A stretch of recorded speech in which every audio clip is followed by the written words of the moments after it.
El olor lo invadía todo, un hedor dulzón, persistente, que se filtraba por las cortinas de terciopelo negro y se adhería a la piel como una segunda naturaleza. En el Palacio de Windsor, la habitación real olía a muerte desde hacía décadas, pero nadie se atrevía a mencionarlo. Allí, en la cama donde una vez durmió con su amado esposo, Victoria yacía cada noche abrazando la ropa interior sucia de Alberto. 40 años llevaba haciéndolo. 40 años susurrándole secretos de estado a unas bragas que apestaban a orina y sudor rancio. Sus dedos acariciaban la tela amarillenta mientras murmuraba: ¿Qué opinas del conflicto con los bóeres, mi querido Alberto? ¿Debería intervenir en la crisis egipcia? Y esperaba una respuesta que nunca llegaría, de un hombre que llevaba pudriéndose 4 décadas en un mausoleo de mármol, la mujer más poderosa del mundo, emperatriz de la India, soberana de un imperio donde nunca se ponía el sol, había reducido su existencia a una conversación nocturna con ropa interior podrida. Ya no era reina, ya no era madre, ya no era mujer. Solo era una viuda profesional, una esclava del luto, una mujer que había elegido vivir en una tumba. Porque dicen que el cuerpo no miente, y el de Victoria contaba la historia de alguien que había muerto en 1861, pero se había negado a enterrarse. Para entender cómo la soberana de un cuarto de la humanidad se convirtió en rehén de un cadáver, hay que volver a los días en que aún creía que el amor era un regalo, no una maldición. Victoria nació el 24 de mayo de 1819 en el Palacio de Kensington, como quinta en la línea de sucesión al trono británico. Su padre, Eduardo Augusto, duque de Kent, era el cuarto hijo del rey Jorge III, y su madre, Victoria de Sajonia-Coburgo-Saalfeld, una princesa alemana viuda con más deudas que esperanzas. Nadie esperaba que aquella niña rechoncha y de mirada seria llegara a ceñir la corona británica. Pero la muerte tiene sus propios planes. Entre 1820 y 1830 fue cegando a los herederos como una cosecha maldita. Su padre murió cuando ella tenía 8 meses, y sus tíos fueron cayendo uno tras otro, sin descendencia legítima. Victoria creció en el sistema de Kensington, un régimen de aislamiento diseñado por su madre para mantenerla alejada de la corrupta corte georgiana. La futura emperatriz se educó en la soledad, sin amigos de su edad, sin hermanos, sin más compañía que institutrices alemanas y la opresiva vigilancia materna. Su cuerpo no le pertenecía desde la infancia, era propiedad del destino, del protocolo de un reino que necesitaba herederos sanos. Su diario de adolescente revela a una joven inteligente, pero profundamente solitaria. «Seré buena», escribía una y otra vez, como un mantra contra el vacío que la rodeaba. A los 18 años, la muerte de su tío Guillermo IV la convirtió en reina. La mañana del 20 de junio de 1837, bajó en bata y zapatillas para recibir la noticia de que el destino había cumplido su promesa. Ya no era la niña aislada del sistema de Kensington. Era Victoria, por la gracia de Dios, reina del Reino Unido. Pero en el fondo, seguía siendo una huérfana que buscaba desesperadamente alguien que la amara por sí misma, no por su corona. Y ese alguien estaba a punto de llegar desde las tierras alemanas, con el rostro de un ángel y la semilla de una obsesión que duraría 80 años. Francisco Alberto Augusto Carlos Manuel llegó a Inglaterra en octubre de 1839 y Victoria se enamoró antes de que terminara de bajar del carruaje. Su primo segundo tenía todo lo que ella había soñado. Era alto, rubio, culto, musical y poseía esa elegancia alemana. Más importante aún, era el único hombre que podía mirarla a los ojos sin doblar la rodilla. La reina, que había jurado no casarse nunca para no compartir su poder, sucumbió en cuestión de días. 5 días después de su llegada, Victoria tomó la decisión que cambiaría el curso de su vida. El 15 de octubre de 1839, en el Salón Azul de Windsor, declaró su amor al príncipe Alberto y le pidió matrimonio, porque era ella quien tenía el poder. Era ella quien podía elegir, o al menos eso creía. Se casaron el 10 de febrero de 1840 en la Capilla Real del Palacio de St. James. Pero lo que más recordaría no serían las ceremonias, sino la noche de bodas, cuando por primera vez en su vida no durmió sola. Nunca, jamás pasé una noche tan dichosa, escribió en su diario. Pero la felicidad se convirtió en dependencia, en adicción. Alberto no era solo su esposo, era su consejero, su confidente, su todo. Reorganizó la corte, supervisó la educación de sus hijos y poco a poco fue tomando las riendas del poder que Victoria depositaba en sus manos con la confianza ciega del amor absoluto. Durante 21 años fueron una sola persona con 2 cuerpos. Victoria había encontrado la otra mitad de su alma. No podía concebir la vida sin Alberto. Literalmente no podía imaginar un mundo donde él no estuviera. Y precisamente por eso, cuando la muerte llamó a su puerta, el mundo de Victoria no solo se derrumbó, se convirtió en un infierno.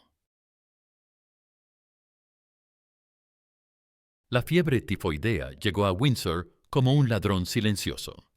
Alberto llevaba semanas sintiéndose mal, aquejado de dolores de estómago, insomnio y una extraña melancolía que lo hacía hablar de muerte. «No tengo cariño a la vida», le había dicho a Victoria. «Solo tú me atas a este mundo». Palabras que sonaron a drama romántico, pero que resultaron ser una profecía. El 14 de diciembre de 1861, a las 10:50 de la noche, Alberto cerró los ojos por última vez. Victoria se inclinó sobre su cuerpo y pronunció las palabras que la definirían durante las 4 décadas siguientes.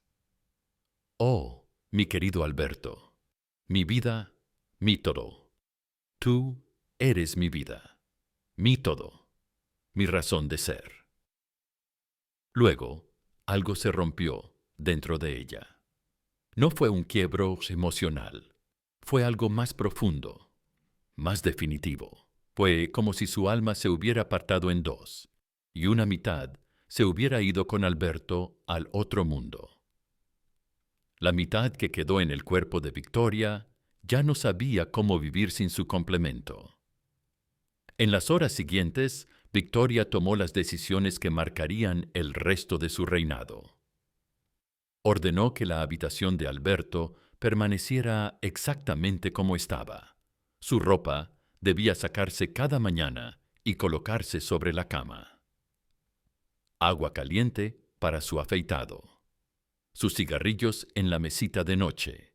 Su ropa interior, inclusive la que llevaba puesta al morir, debía guardarse en una caja especial junto a la cama de Victoria. Los médicos hablaron de shock, de dolor temporal. Los políticos esperaron que la reina superara el luto. Los hijos aguardaron que su madre regresara del inframundo emocional, donde había decidido refugiarse. Pero Victoria ya había cruzado una línea de la que no tenía intención de regresar. Se vistió de negro riguroso y nunca más se quitó el luto.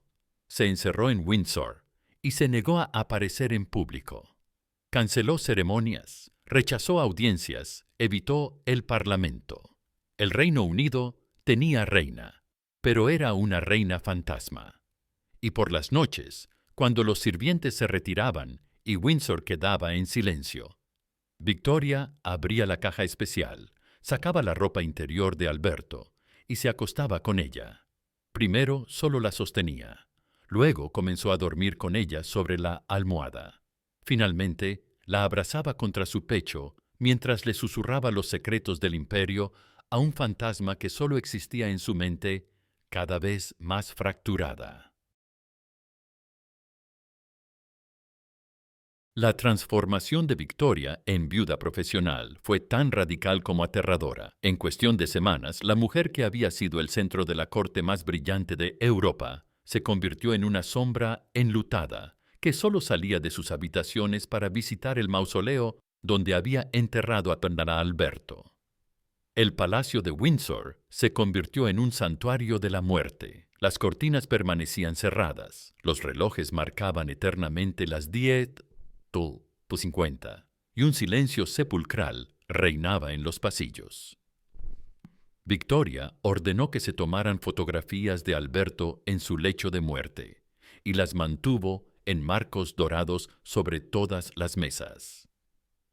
Su imagen estaba en cada habitación, en cada pasillo, en cada rincón del palacio. Pero lo más perturbador era su conversación constante con el muerto. Victoria había desarrollado la costumbre de hablar con Alberto como si estuviera presente. Le pedía consejo sobre asuntos de Estado, le contaba los acontecimientos del día. Alberto dice que debemos apoyar la independencia de Grecia, informaba a sus ministros. Alberto opina que la situación en la India requiere mano firme. Sus hijos, que habían perdido a su padre, descubrieron que también habían perdido a su madre. Victoria se convirtió en una figura distante y obsesiva. Constantemente comparaba a sus hijos con Alberto y, inevitablemente, los encontraba deficientes. Tu padre nunca se habría comportado así, era su frase favorita. Alberto estaría decepcionado de ti. El príncipe de Gales fue quien más sufrió esta comparación constante. Victoria lo culpaba parcialmente de la muerte de Alberto, porque su comportamiento escandaloso había preocupado tanto a su padre. «Has matado a tu padre», le llegó a decir.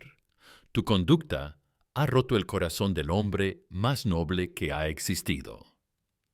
Mientras tanto, el Imperio Británico funcionaba por inercia. Los ministros se las arreglaban para gobernar a través de memorandos, porque Victoria se negaba a realizar audiencias presenciales. Cuando finalmente accedía a recibir a alguien, lo hacía vestida de negro riguroso, con el retrato de Alberto sobre la mesa, consultando constantemente la opinión de mi querido esposo sobre cada tema. En 1863, cuando el luto de Victoria comenzó a preocupar incluso a sus médicos, apareció en escena un personaje que cambiaría la dinámica de su obsesión. John Brown, un sirviente escocés de las Highlands que había sido gilly de Alberto. Brown era todo lo contrario de lo que cabría esperar en la corte victoriana. Rudo, directo, sin protocolo y con una familiaridad con la reina que escandalizaba a todos. Victoria encontró en Brown lo que creía que era un enlace con su difunto esposo. El escocés había conocido a Alberto íntimamente. Había casado con él, había sido su confidente. Y Brown tenía un don particular. Sabía exactamente qué decir para hacer que Victoria sintiera que Alberto seguía comunicándose con ella. «Su Majestad», le decía Brown con su acento de las Highlands, «anoche soñé con el príncipe Alberto. Me dijo que está orgulloso de cómo está llevando el reino, pero que se preocupa por su salud. Dice que debe comer más y salir al aire libre». Victoria se aferró a estas comunicaciones como un náufrago se aferra a una tabla. Brown se convirtió en su medium personal, su intérprete de ultratumba, su conexión con el mundo donde habitaba Alberto. Le daba órdenes directas, lo consultaba sobre decisiones importantes y lo trataba con una familiaridad que horrorizaba a la corte. Los rumores comenzaron a circular. ¿Era Brown solo un sirviente o había algo más? Las malas lenguas hablaban de una señora Brown, insinuando que la reina se había casado en secreto con su gilly. Las caricaturas políticas mostraban a Victoria tomada del brazo de Brown, mientras el fantasma de Alberto los miraba desde las sombras. Pero la verdad era más compleja y más trágica. Brown no era un amante. Era un proveedor de opio emocional. Le daba a Victoria la ilusión de que Alberto seguía vivo, seguía presente, seguía guiando sus decisiones. Y Victoria, desesperada por mantener viva esa ilusión, le otorgó a Brown un poder desproporcionado. Esta situación se mantuvo durante 17 años, hasta que Brown murió en 1883. Su muerte fue otro golpe devastador para Victoria, porque perdió no solo a un sirviente, sino a su último enlace real con Alberto. A partir de entonces, sus conversaciones con el difunto se volvieron completamente interiores, más íntimas, más obsesivas. Mientras Victoria vivía en su mausoleo emocional, el Imperio Británico alcanzó su máxima extensión. Gran Bretaña se convirtió en la potencia dominante del mundo. Pero todo esto sucedía a pesar de Victoria, no gracias a ella. En 1876, Benjamin Disraeli la nombró emperatriz de la India. Victoria nunca visitó la India, nunca conoció a sus súbditos indios. Gobernaba un cuarto de la humanidad desde su habitación en Windsor, donde las cortinas permanecían cerradas y el tiempo se había detenido. En 1861, los políticos aprendieron a manejar a su reina fantasma. Le enviaban memorandos, esperaban respuestas escritas y ejecutaban sus decisiones sin cuestionar las consultas que ella hacía a su querido Alberto. Victoria seguía siendo inteligente, pero todo pasaba por el filtro de su obsesión con el muerto. ¿Qué habría hecho Alberto en esta situación? Era su pregunta constante. Como Alberto había muerto hacía décadas, Victoria podía atribuirle cualquier opinión que le conviniera. El príncipe consorte se había convertido en el ventríloco perfecto. Nunca contradecía a Victoria porque Victoria hablaba por él. Victoria había muerto emocionalmente el 14 de diciembre de 1861. Lo que quedaba era un autómata enlutado que ejecutaba las funciones de reina, mientras su verdadero ser yacía en el mausoleo, junto a Alberto. Su cuerpo seguía funcionando, su mente procesando información, pero su alma había emigrado a un mundo donde Alberto seguía vivo para siempre. El 22 de enero de 1901, en el mismo palacio de Windsor, donde había vivido 40 años de luto, Victoria murió susurrando el nombre de Alberto. Tenía 81 años. Había reinado durante 63 y había pasado más tiempo siendo viuda que siendo esposa. Sus últimas palabras, según los testigos, fueron: Alberto, Alberto, ya voy. Pero incluso en la muerte, Victoria mantuvo su obsesión. En su testamento, dejó instrucciones específicas para su funeral. Quería ser enterrada con el batín de Alberto, un molde de yeso de su mano y una fotografía de John Brown, que colocó secretamente en su ataúd, escondida bajo flores. Rechazó el funeral de Estado que correspondía a una emperatriz y pidió ser enterrada con sencillez, como una mujer que por fin iba a reunirse con su esposo. Su muerte marcó el fin de una era. El Imperio Británico había alcanzado su cenit bajo el reinado de una mujer que se negaba a vivir. La era victoriana, con su moral estricta y su obsesión por el luto, había sido dirigida por una reina que convirtió su dolor personal en espectáculo público, que hizo del sufrimiento una forma de arte, que gobernó a millones desde una tumba emocional. Cuando abrieron las habitaciones privadas de Victoria, después de su muerte, encontraron un santuario de obsesión que superaba todo lo que se había rumoreado. Había cientos de fotografías de Alberto, mechones de su cabello en relicarios, moldes de yeso de sus manos, y sí, la famosa caja con su ropa interior, amarillenta y descompuesta, pero cuidadosamente preservada como si fuera una reliquia sagrada. Los hijos de Victoria, ya adultos y traumatizados por décadas de luto materno, ordenaron que se destruyera todo. Quemaron las fotografías, los mechones de cabello, los moldes de yeso. Abrieron las cortinas, permitieron que entrara la luz y trataron de exorcizar el fantasma que había dominado Windsor durante 4 décadas. Pero no pudieron quemar la historia. No pudieron destruir el legado de una mujer que había convertido el amor en obsesión, el dolor en identidad, el luto en poder. Victoria había demostrado que incluso los sentimientos más nobles pueden corromperse, que el amor absoluto puede convertirse en la más cruel de las prisiones, que es posible morir de amor y seguir viviendo durante décadas. Esta es la historia de Victoria, pero no la historia de la emperatriz de la India o la reina del Reino Unido. Es la historia de una mujer que confundió el amor con la posesión, que creyó que mantener vivo el dolor era mantener vivo el amor, que convirtió su corazón en un mausoleo y su vida en una vigilia eterna.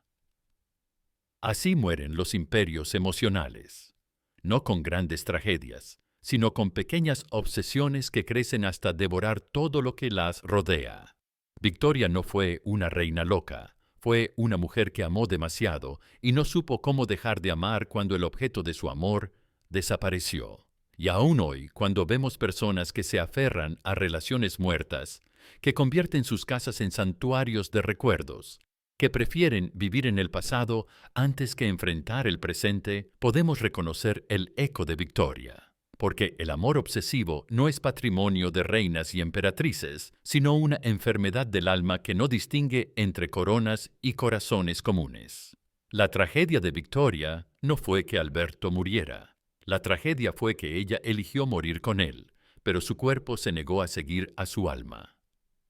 Durante 40 años fue un cadáver que respiraba, un fantasma que reinaba. Una mujer que había olvidado cómo vivir porque se había especializado en recordar. Si esta historia te ha estremecido, si has reconocido algo de Victoria en ti mismo o en alguien que conoces, comparte este relato. Porque la historia no sirve solo para recordar el pasado, sino para reconocer los patrones que se repiten en cada generación. Y Victoria, con su luto eterno y su amor mórbido, nos enseña que a veces la mayor traición que podemos hacer a quienes amamos es no aprender a vivir sin ellos. La reina Victoria murió el 22 de enero de 1901, pero había dejado de vivir el 14 de diciembre de 1861. Su reinado duró 63 años, pero su vida duró solo 42. El resto fue una larga despedida, una obsesión disfrazada de lealtad, una muerte aplazada que terminó gobernando un imperio.